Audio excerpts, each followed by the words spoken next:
It is the 28th of October, and this day in Baptist history, our reading is the Apostle of Baptist Independence. Our verse of Scripture is Acts chapter 14, verse 27. And when they were come and had gathered the church together, they rehearsed all that God had done with them, and how he had opened the door of faith unto the Gentiles. One of the basic tenets of Bible-believing Baptists has through the years been the autonomy of each local church. On October 28, 1856, Francis Wayland penned the preface of his classic work, Notes on the Principles and Practices of Baptist Churches, which can be downloaded on the internet as a PDF. And in this, he clearly enunciated this principle, and he wrote, and I quote, Baptists have ever believed in the entire and absolute independence of the churches. By this we mean that every church of Christ, that is, every company of believers united together according to the laws of Christ, is wholly independent of every other, that every church is perfectly capable of self-government, and that therefore no one acknowledges any higher authority under Christ than itself. That with the church all ecclesiastical action commences, and with it it terminates, and hence that the ecclesiastical relations proper of every member are limited to the church of which he belongs. End of quote. As he championed this biblical principle, Francis Wayland became known as the Apostle of Baptist Independence. This glorious theorem has served as a safeguard through the years and is as essential today as ever. Our Baptist forebears were very protective of this truth, and as a result they held that participation in conventions, associations, and mission agencies must always be voluntary. Major denominations have fallen to modernism because a hierarchy has been empowered to dictate the direction of an entire denomination.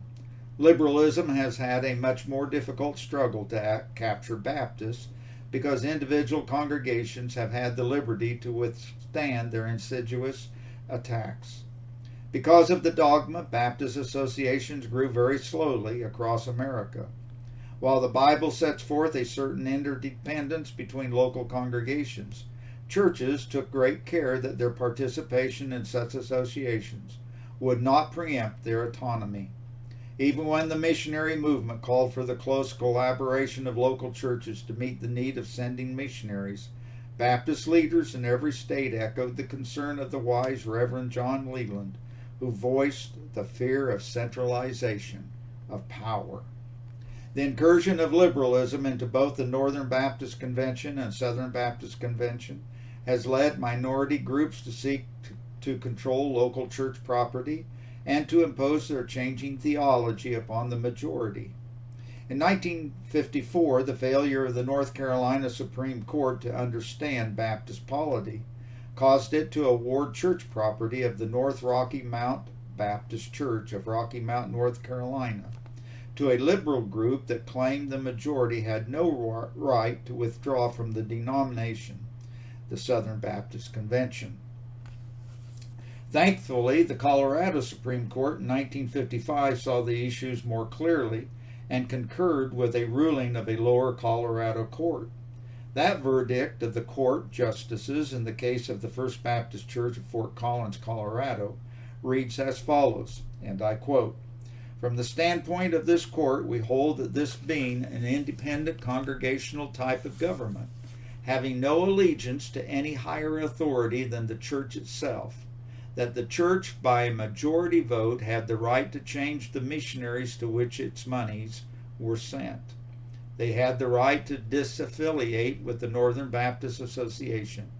In other words, it is a local regular church matter to be determined by the highest authority in the local church, to wit, a majority vote of its members. It would be a question over which this court has no jurisdiction. End of quote. Let us protect this precious biblical Baptist tenet and be alert to any attempted infringement upon this truth. To God be the glory.